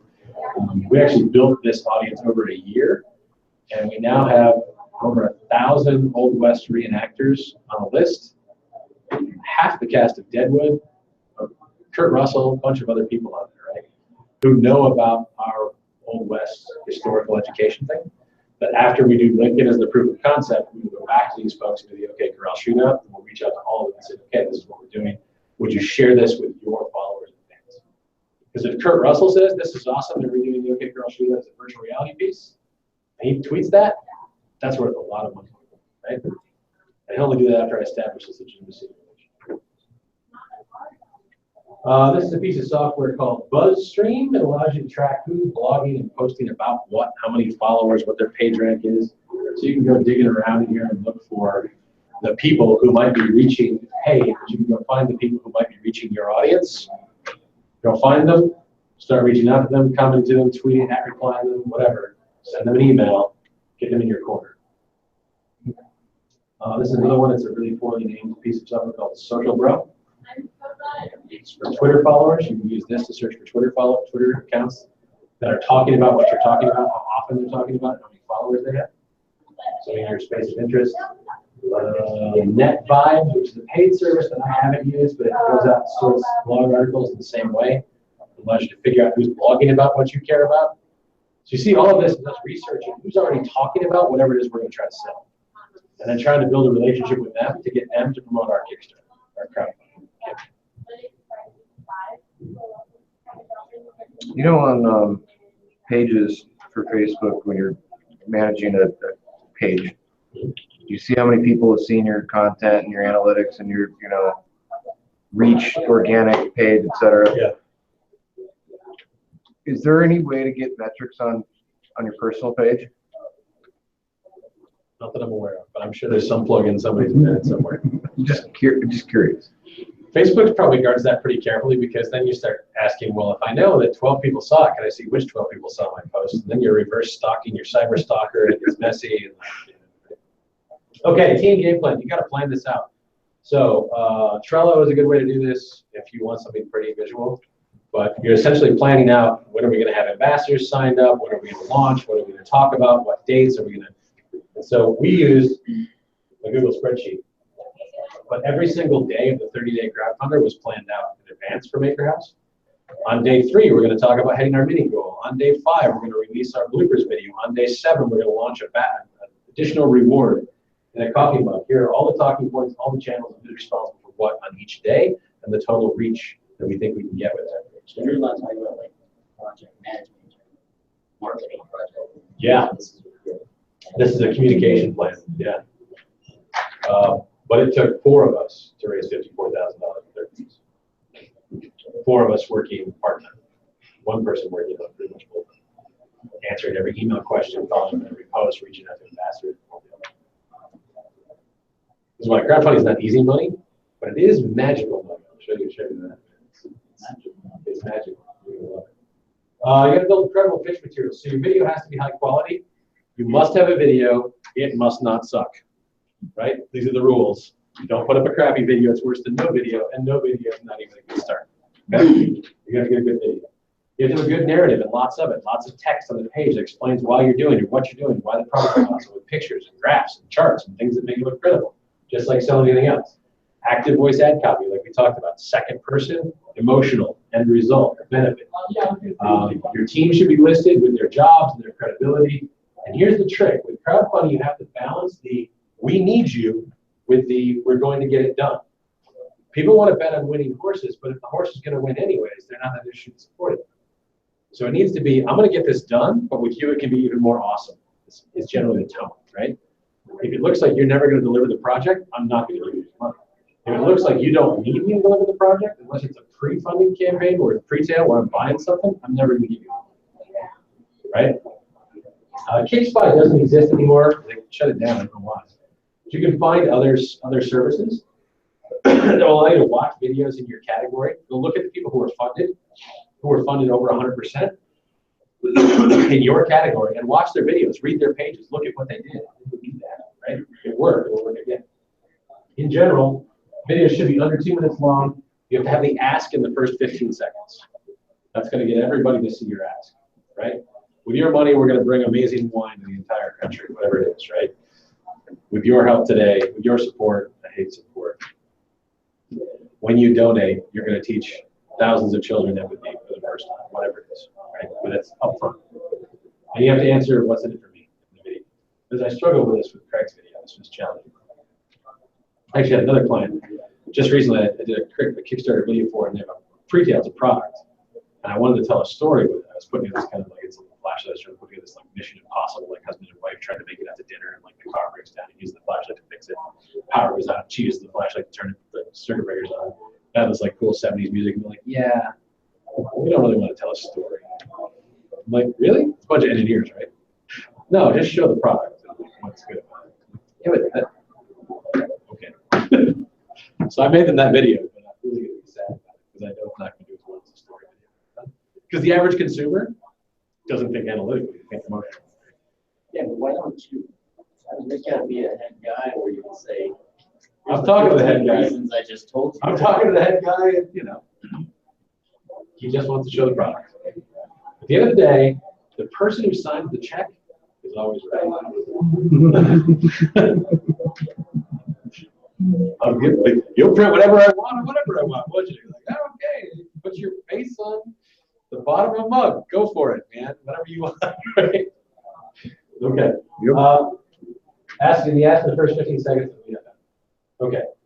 This is me looking at some things that have been funded in the virtual reality, augmented reality space. These were successful campaigns, how much they raised, how much they were funded for. I can look at those accounts. Yes. This was Kickspot. You have to find another alternative. Question just like, with Kickstarter in general, using it at all, like trying to launch a concept and get the word out there, but you know, let's say, you know, maybe the most that you're gonna reach with Kickstarter is say, you know, 10, 20 grand, tap getting the community to give, and you know, is like the time suck and having your hand out and that perception community, is it worth it? You can just figure out a way to pull the money together. You see where I'm going? Yeah, maybe not. It depends. Like, is it a worthwhile business strategy to launch Kickstarter for any startup?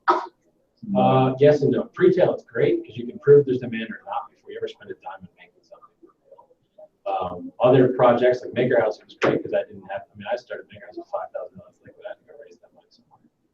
But it worked out well for me because I got to tell a bunch of people about the product and certainly why it was going to be great. Having said that, there's a couple of business reasons I'll show you in a minute that it's really valuable, at least for now, until the IRS figures it out. And you're not just going to be crowdfunding legitimizes your product launch or ask So if you are going to launch the 2-Sun Wine Club, just saying we've launched it is one thing to advertise. Saying we've got a successful crowdfunding campaign, everybody's in, this is the greatest jacket ever, this pen is amazing. Buying ads on Facebook, find out why this raised so much money. It's another thing that adds credibility to your launch. So it can be used in multiple ways.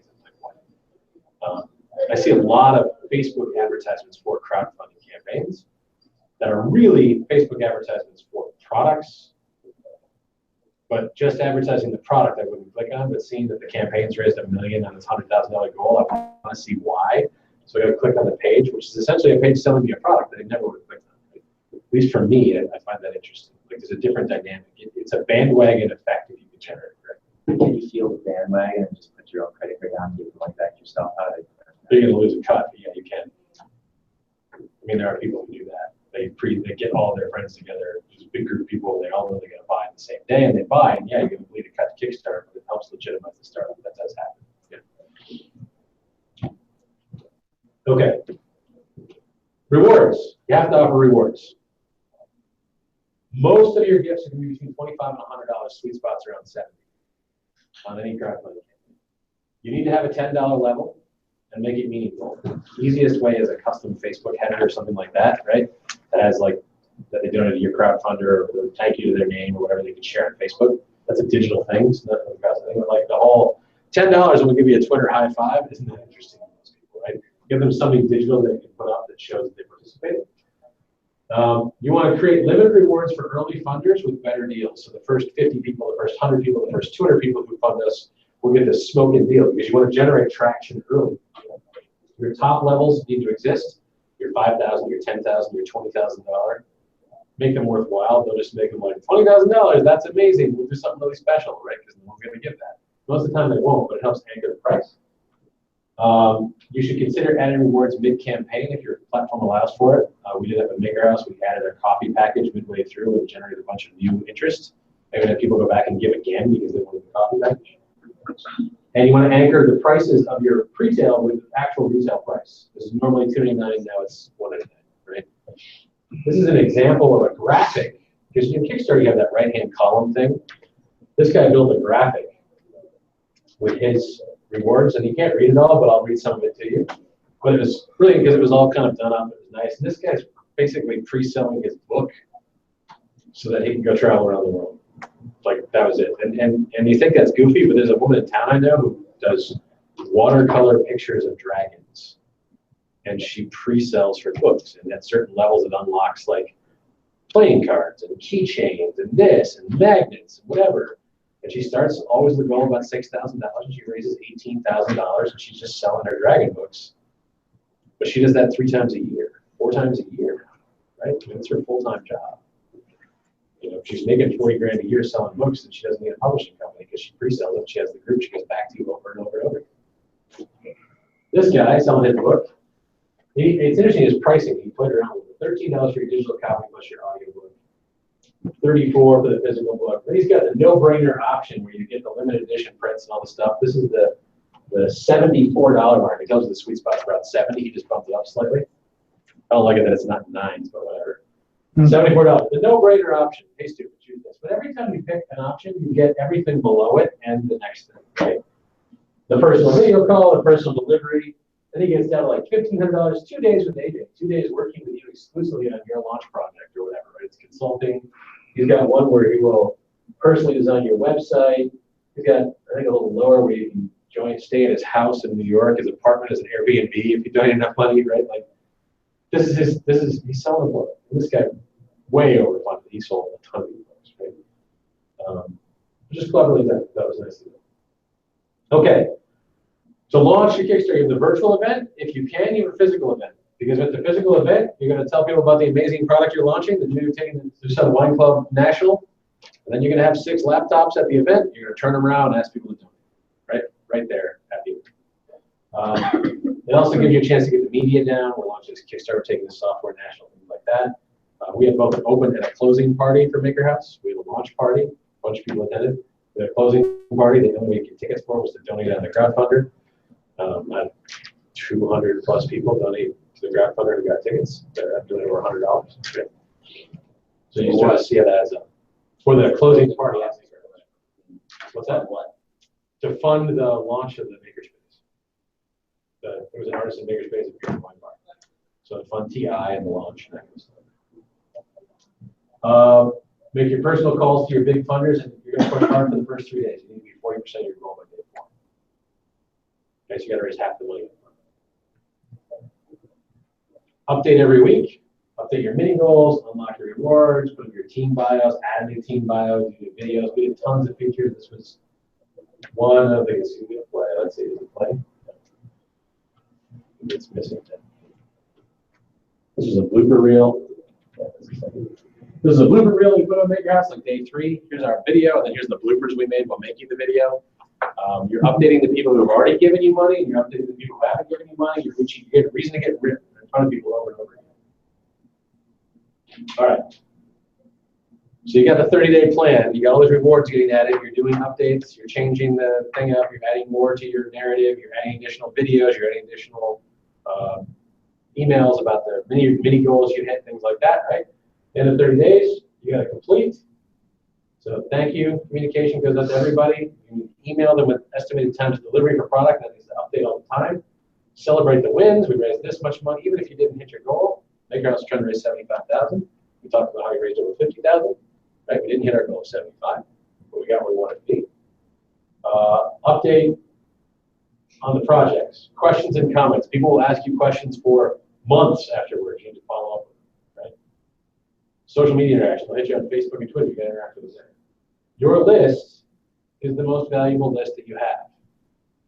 Because if I could sell you a list where every single email on that list was somebody who I had already given you money and will do it again, you would pay me a lot of money for that list. Right? These are people who I guarantee will give you money because they've done it once. So you want to maintain that list. Don't do what I do. Okay. Stats and regs. Before I get to this, I'm not an attorney or a CPA.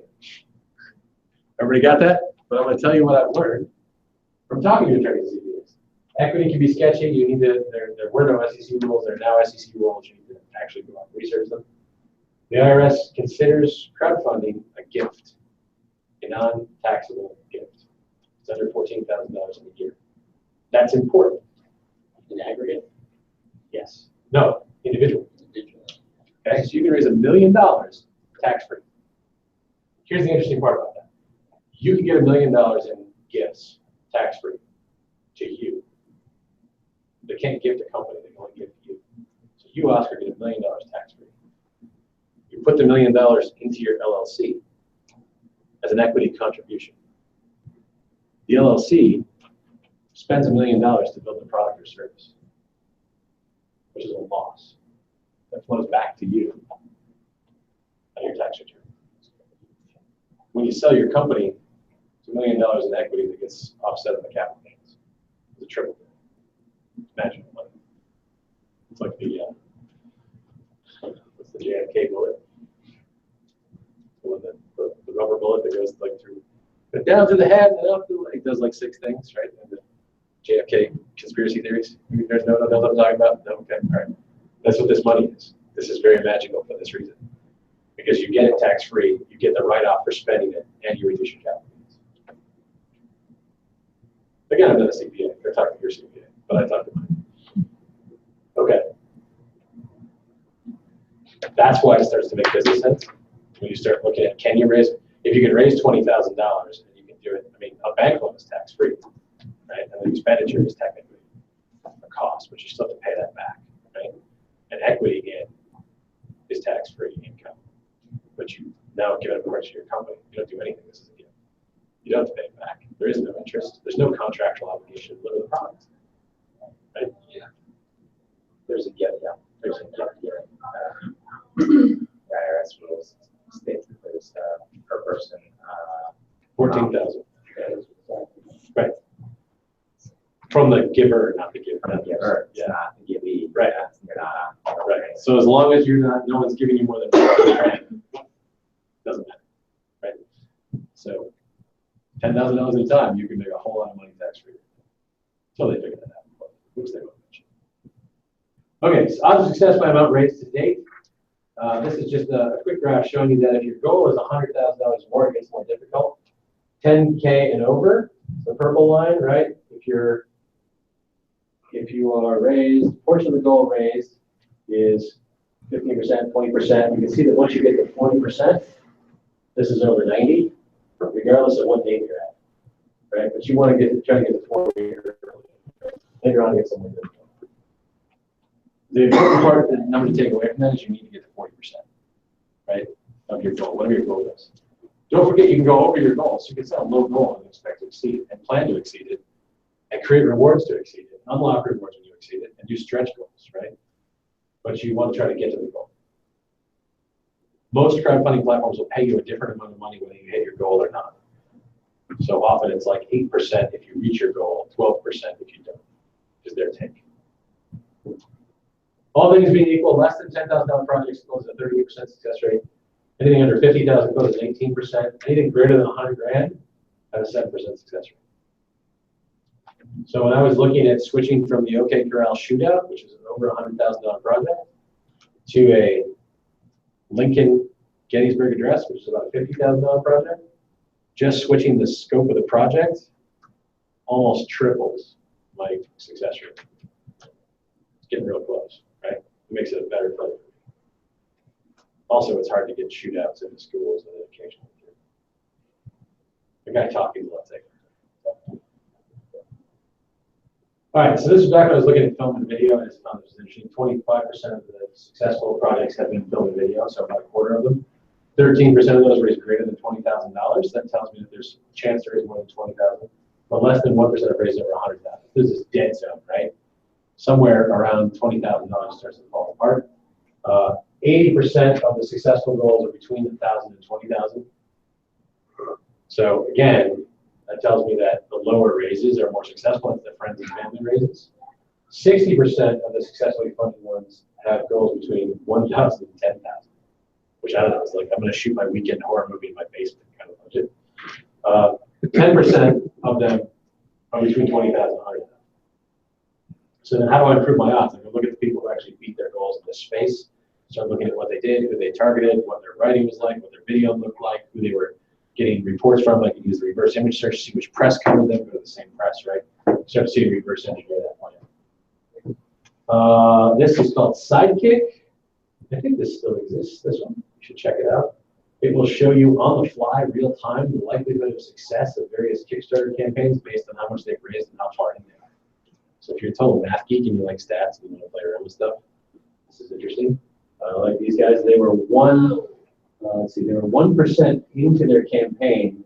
They had 29 days to go and they already raised 45% of it. 92% chance of raising it all, even at $30,000.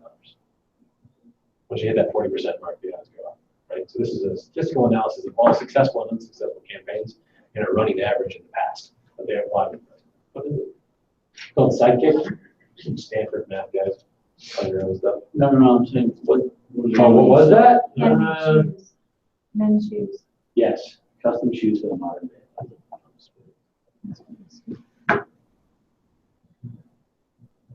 Okay. 10 minutes for questions. See, it's like I tell you these things right now. What do you got? Nobody? So, one of the guys that I just got with the guy that he was buying a car from me, and it turns out he's an engineer at some company in North Valley. That him and the partner got a Kickstarter in December. Mm-hmm. 3 of the parts are the CNC machine, and they're not mechanicals or double D's in the computer. So the guy will, we have to make that so we can be made. But that's their plan to include. I mean, I just saw a little bit of it, and it's it's just. And the launch in December, here's the thing. when everybody's got to spend money on it. So It better solve one hell of a pain point. I mean, it better be insane, right? well, the thought is, how often? I guess what I'm asking is, how often is somebody that's planning to do that going to go to a consultant to improve their? It's not very often. That's why 80% of these things fail. There is a way to make them succeed. It's work. There's no free money on the internet. It's all work. This is just work that you can triple dip with and not give a piece of your company and raise some money, right? So there's really only, there's debt, there's cash flow, there's equity, and there's crowdsourcing. Those are the only ways I know to get money into a company, right? Crowdsourcing is a subset of cash flow, but it comes in ahead of the sale, right? It's a pre-tail, which I think changes it a little bit. You know that. But if you're going to go get cash into your company, you're going to have to do one of those four things. Either sell the crap out of it, make so much margin you can cash flow that, or go borrow money, give away a piece of it. We'll get a bunch of people to give you donations. So what are the restrictions for, like Jeremy's product obviously is in Colorado and Washington, right? So that's those are the biggest markets for that. Yeah. And it's, who knows what's going to be like 5 years, but Right. What are the restrictions for?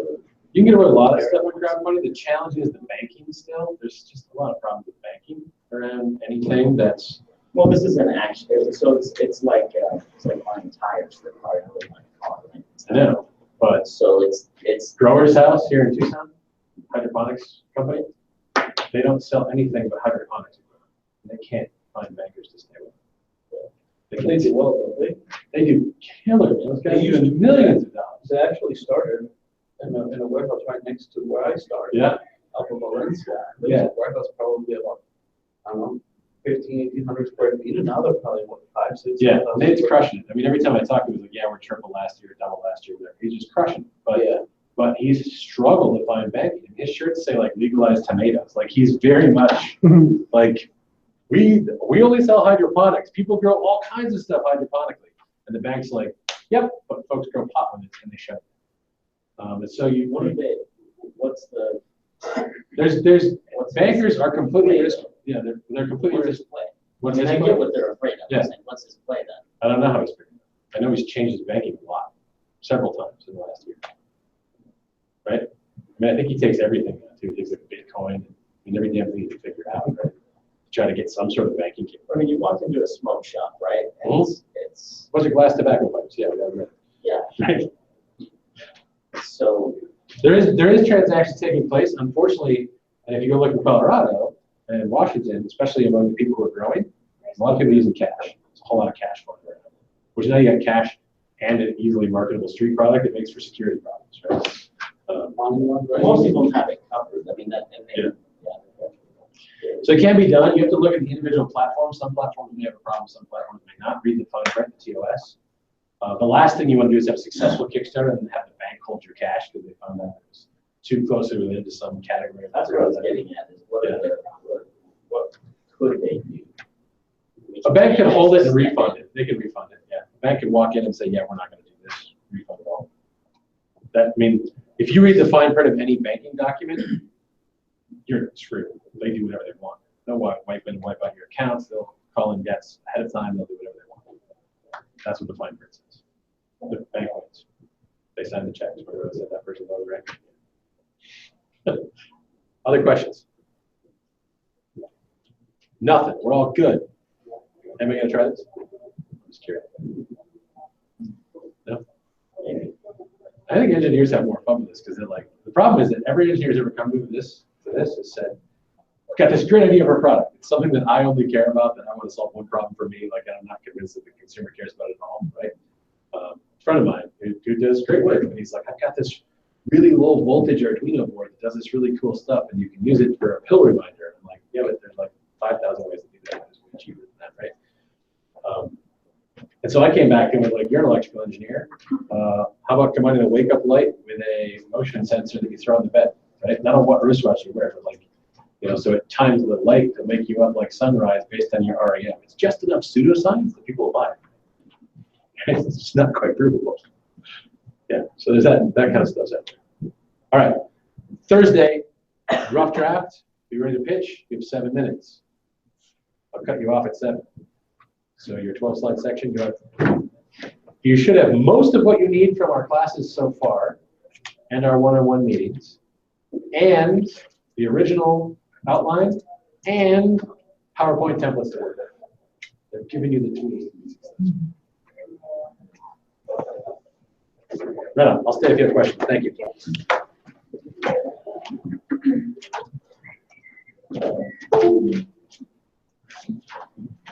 Good night, Bois.